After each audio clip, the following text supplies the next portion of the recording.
me in welcoming the 57th governor of the great state of New York, Governor Kathy Hochul.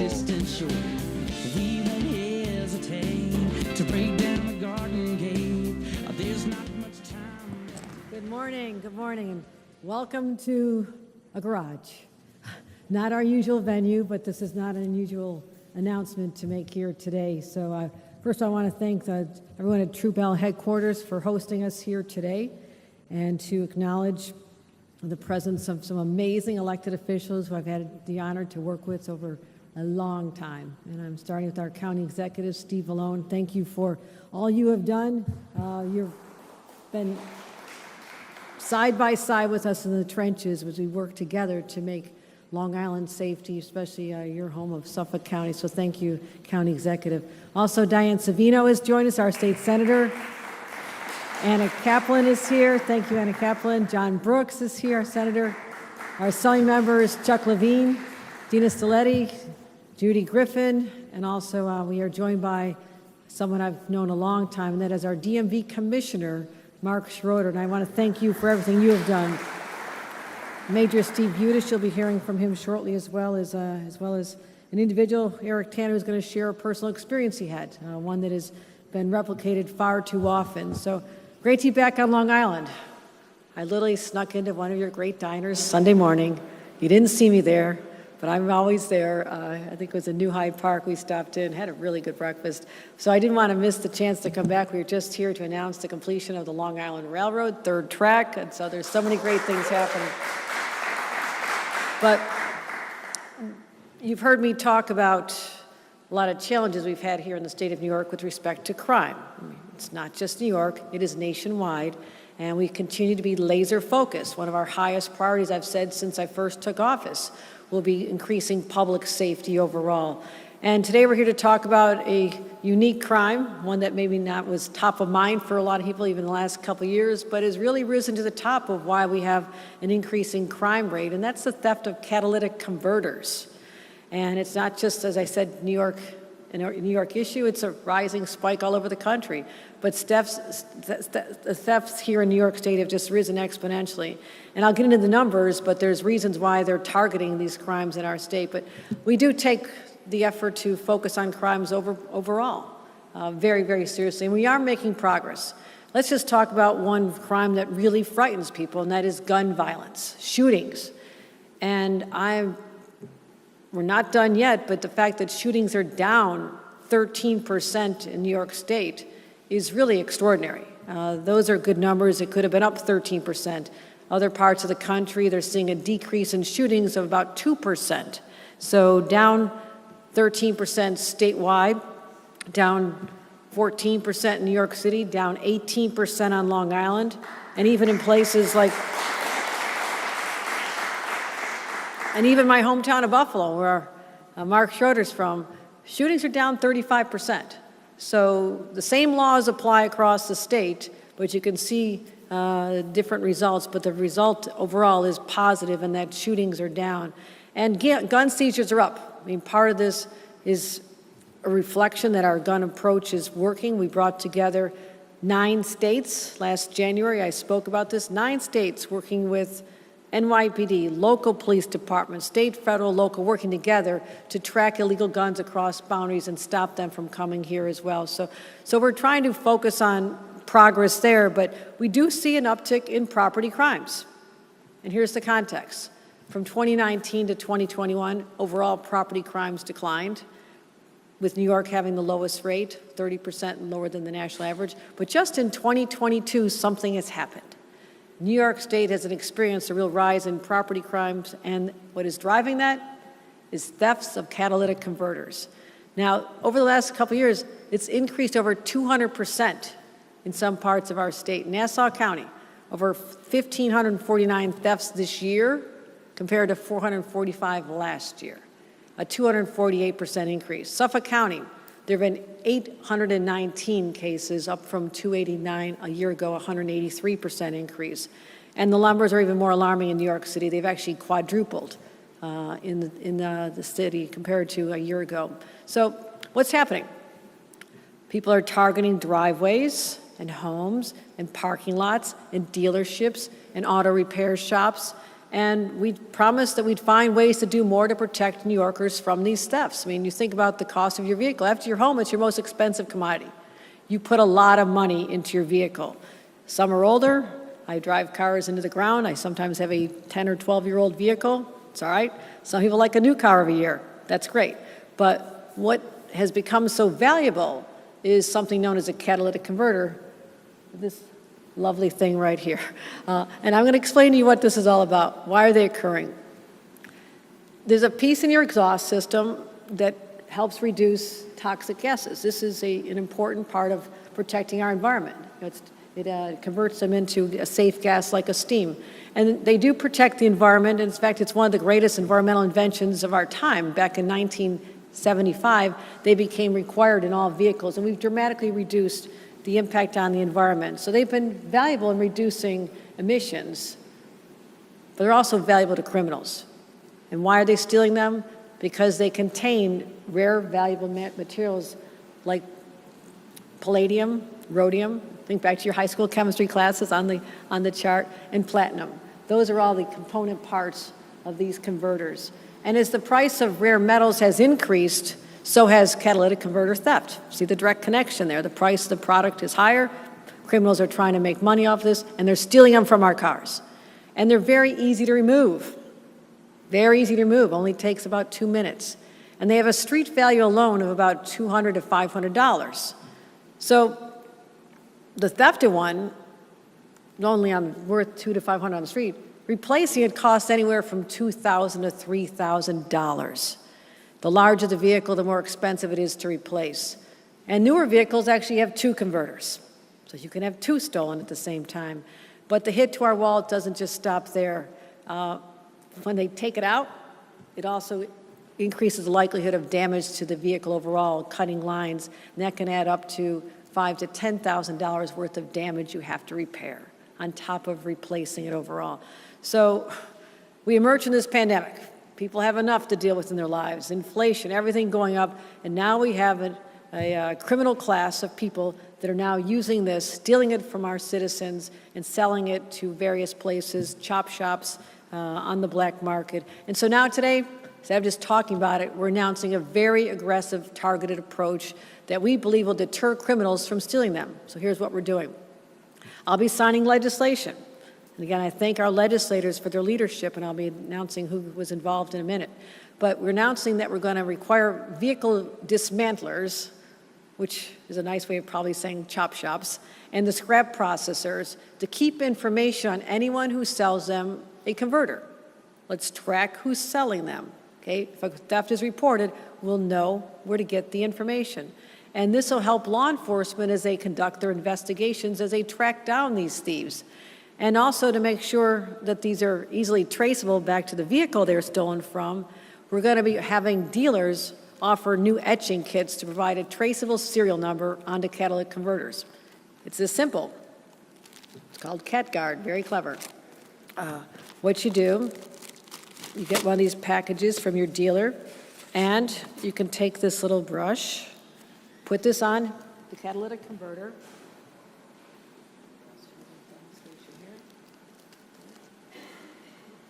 This is acid, be very careful.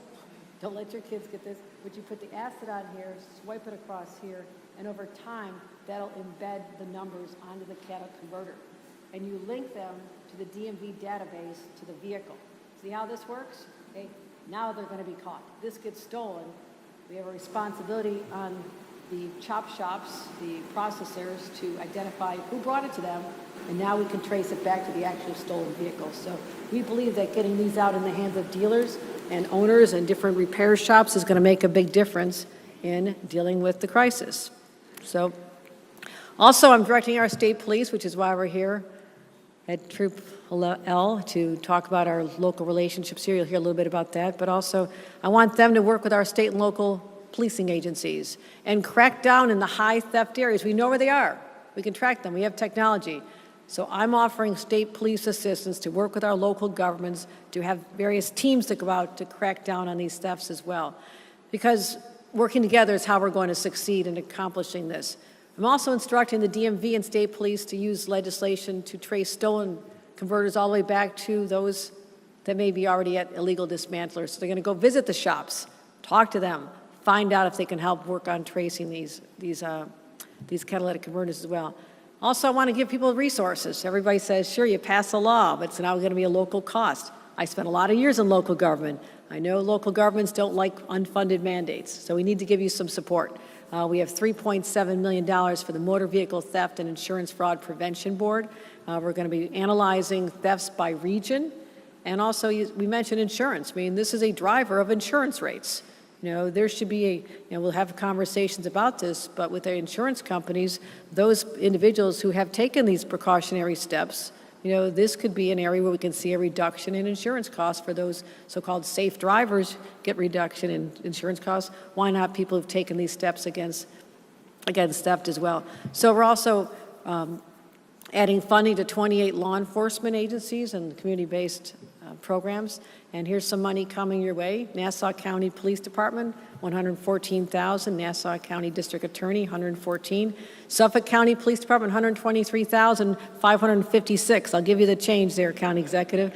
Also, the Suffolk County District Attorney, $283,000. So that's what we're serious about this. We know if we're going to put additional responsibilities on your shoulders to give you the resources to pay for it. But it's not all we're doing to support law enforcement in this. I'm proud to announce $20 million in new technologies such as license plate readers and surveillance cameras that can aid in the detection, prevention, and prosecution of car and catalytic converter thefts. So we're going to be helping with that as well, a significant amount of money. And this will allow localities to purchase the technologies that they can do for this surveillance and help law enforcement actually prosecute and stop the crimes from happening. So we're going to double down on these efforts because this is a serious problem. No one should have to worry about this. This is an enormous cost for families. They don't need the stress. They don't need the worry. You shouldn't have to go to bed at night wondering if someone's stealing this valuable commodity out of your own driveway, because people deserve to be safe, whether they're in their own home, streets, trains, subways, wherever they are. So we believe that the measures we're talking about today will go a long way toward addressing the thefts. I do want to thank Diane Savino, Anna Kaplan for championing this. Diane Savino started, and Anna Kaplan is working closely with her, and also our other legislators for really bringing these ideas to the legislature, getting our attention on a way we can start solving this, because this hits people where it hurts the most. Hits them in their pocketbooks. And anytime government can work together, collaboratively to help solve this, we'll be doing this as well. So we want the criminals to know the gig's up. We're coming after you.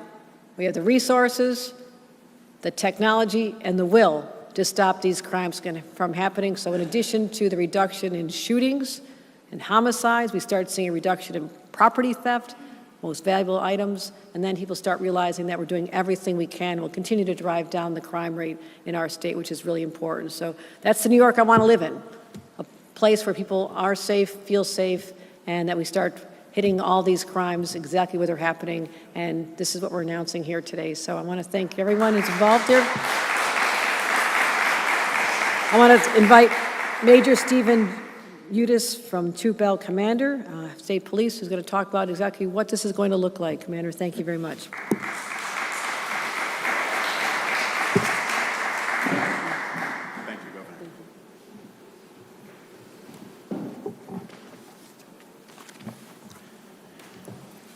Thank you, Governor. And on behalf of the State Police, I pass on our appreciation for signing this legislation that provides tools that will benefit investigations into auto and catalytic converter thefts. This is a top priority for our agency. We are ramping up enforcement efforts and enhancing our coordination with other law enforcement partners to combat the rise in these crimes. And we appreciate the commitment to new technology, including license plate readers, which are a tremendous help to our efforts. As the Governor mentioned, there has been a spike in car thefts and converter thefts, especially in densely populated areas like the lower Hudson Valley, New York City, and here on Long Island. Things did not used to be this way. Prior to the pandemic, New York had almost 3 times fewer vehicle thefts than the national average, falling nearly 90% from 1990 to 2019. but since then the national average has increased by almost 50%, almost doubled in New York from 2019 to 2021.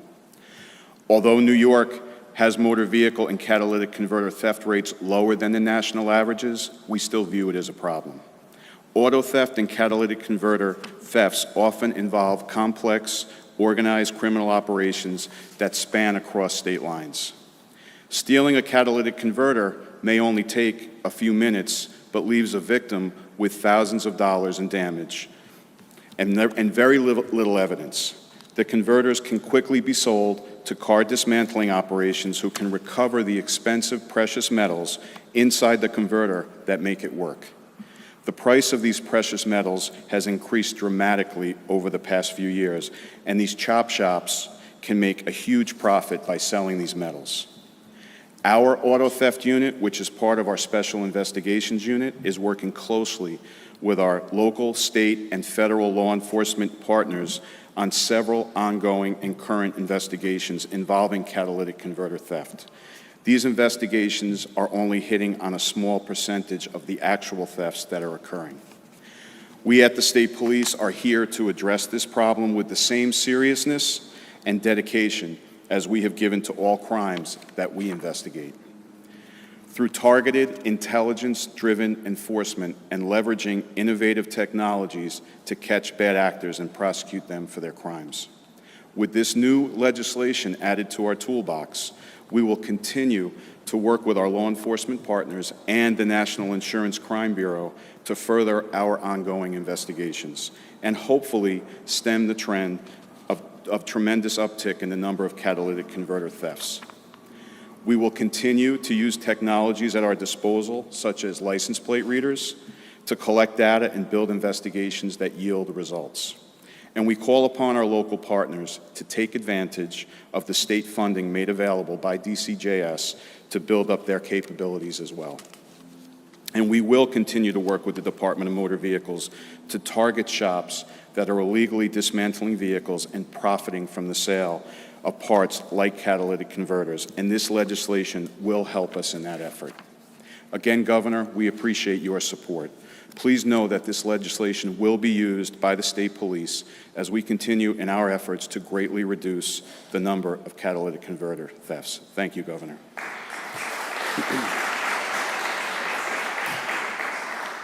At this time, I'd like to introduce to you someone who was very instrumental and involved in the drafting of this legislation. That's Senator Diane Savino. Thank you, Senator Savino. Thank you. Thank you, Major. Good afternoon, everyone, and I want to especially thank Governor Hochul for inviting me to come all the way from my island to this island, and of course to our County Executive, Steve Bellone, for hosting us here in the State Police. To my colleagues in government, particularly those from the Senate, Senator Brooks and Senator Kaplan, I'm happy to be with you again. Those of you know I'm leaving the Senate soon, so I won't often have opportunities to be with you as colleagues. I want to say a particular thank you to my colleague from Utica, Assemblywoman Marianne Butenshaw, who is the sponsor in the Assembly of this bill. She and I started working on this together because, as you all know, this is a statewide problem. In fact, it's a national problem. We started seeing the theft of catalytic converters from not just New York City. You heard the numbers. You heard the governor talk about the increase, over 6,000 thefts in New York City alone, the increasing numbers in Nassau and Suffolk County. It's all over the country. You know why? You've already heard the value of rhodium, palladium. We understand where it's happening. And I think Assemblyman Levine and I were talking in the back about what, if you're old enough, oh, Senator Gorin is here. Come and join us. If you're old enough to have remembered the bad old days of the 80s when car theft and auto theft was rampant in the city of New York, sometimes you'd come out of your house, if you had a car, you might find your hubcaps were missing, maybe your rims were missing, and sometimes you'd come out and your car would be on blocks because they stole your tires. At least you could see what was stolen.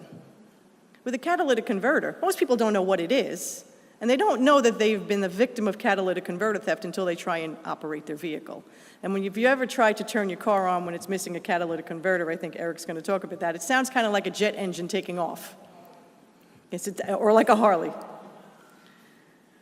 And so when we started working on this issue to figure out what can we do, well, number one, it's already a crime to vandalize somebody's car and to steal their parts. So we started working with the Department of Motor Vehicle. They came up with some suggestions on how people can reduce their risk. They actually sell alarms for your catalytic converter. Did you know that? You can put an alarm, if you can find your catalytic converter, by the way, you can put an alarm on it, and maybe you could be alerted that someone was trying to vandalize your property. You could buy insurance for your catalytic converter over and above the insurance you have on your car. Seems a little silly when you think about it, though. We knew there were people who are stealing it, and I think the Major talked about criminal cartels, and they are, in fact, criminal cartels out there involved in the theft of catalytic converters. But what we weren't focusing on was the other end of this criminal activity, and that was scrap metal dealers and the vehicle dismantlers and what their responsibility was to this. And they felt that they had none. And so this piece of legislation recognizes that, number one, it's already a crime to dismantle a car and take away their catalytic converter.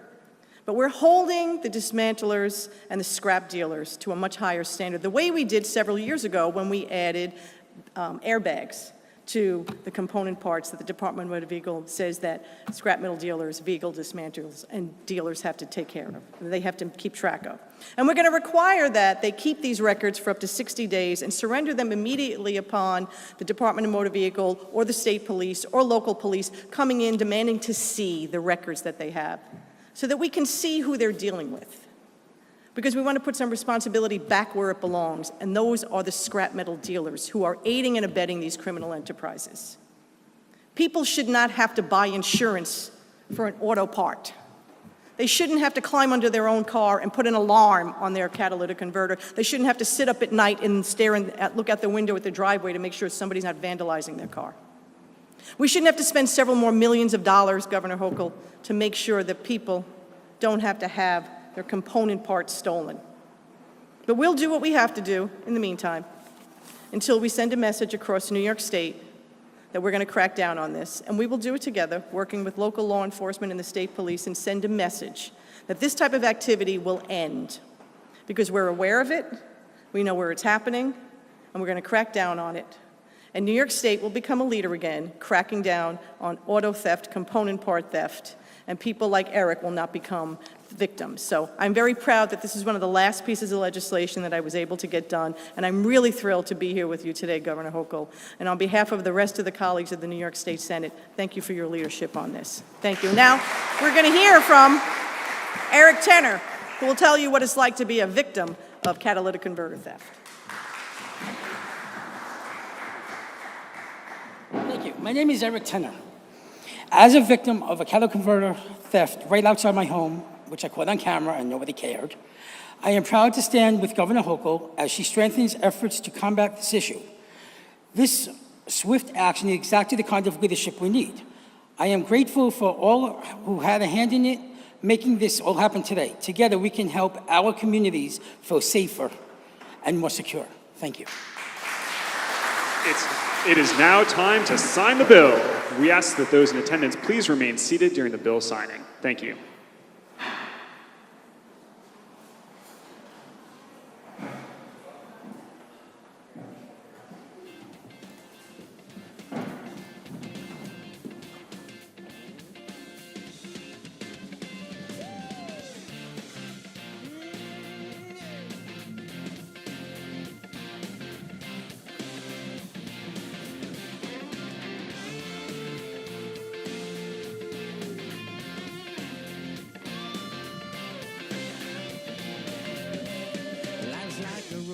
Travel on, there's one day here and the next day gone. Sometimes you bend, sometimes you stand, sometimes you turn your back to the wind. There's a world outside every darkened door where blues won't haunt you anymore, where the brave are free and lovers soar. Come ride with me to the distant shore.